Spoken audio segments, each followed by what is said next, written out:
I'm a little bit late to the party regarding Gris, but I really want to show the game off after finally playing through the adventure.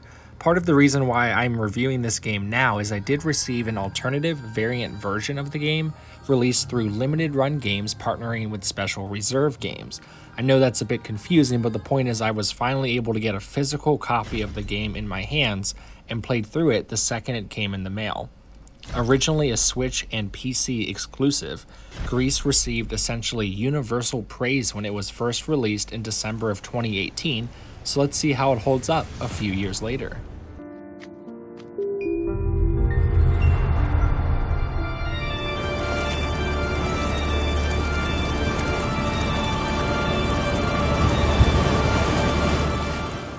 For those who don't already know, you play as a nameless and voiceless girl who navigates a very abstract 2D universe full of light puzzles and simple platforming. Instead of being told what the game is about, the entire experience comes to life through its visuals, art, and music, which are used as cues to influence how you feel when playing the game.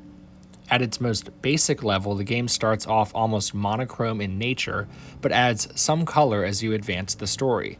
The feelings invoked from this concept has to be why the game is called Gris, which is the Spanish word for gray.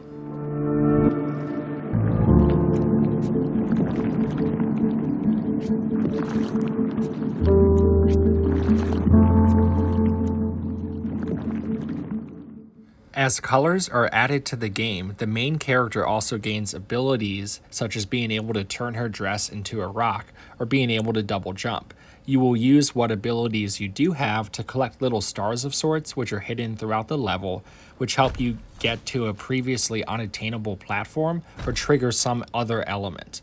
That's really all there is to the gameplay, so it's not a brain buster, but it fits perfectly within the context of the rest of the experience, which will take you upwards of 5 hours or so to complete.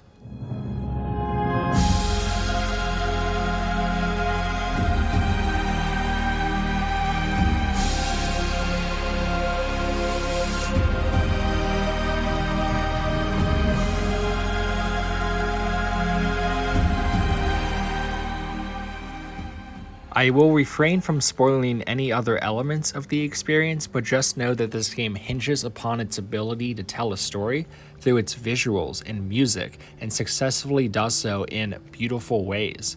The game is able to capture the girl's emotions and feelings without having to say a single word. It's really something you have to experience for yourself and needs to be done so without any distractions surrounding the player. Just take a look at some of the scenes here.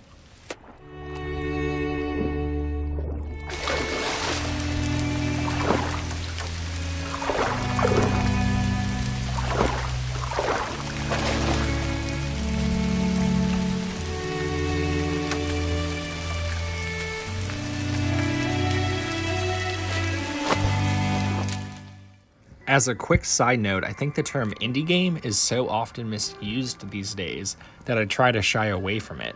That being said, when someone uses the phrase indie game, Gris should come to mind almost every time.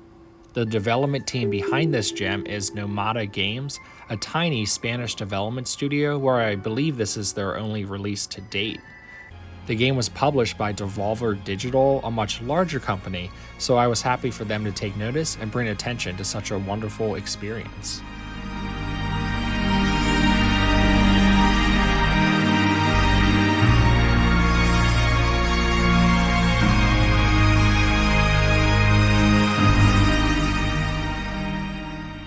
In the end, Gris scores an 87, which is such a great achievement from a team making their very first game ever.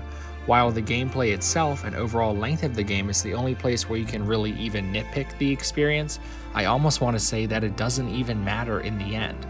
The visual story the game tells through its music and art is simply sensational. There was a clear vision set forth with what the creators wanted you to experience, and they succeeded, quite literally, with flying colors.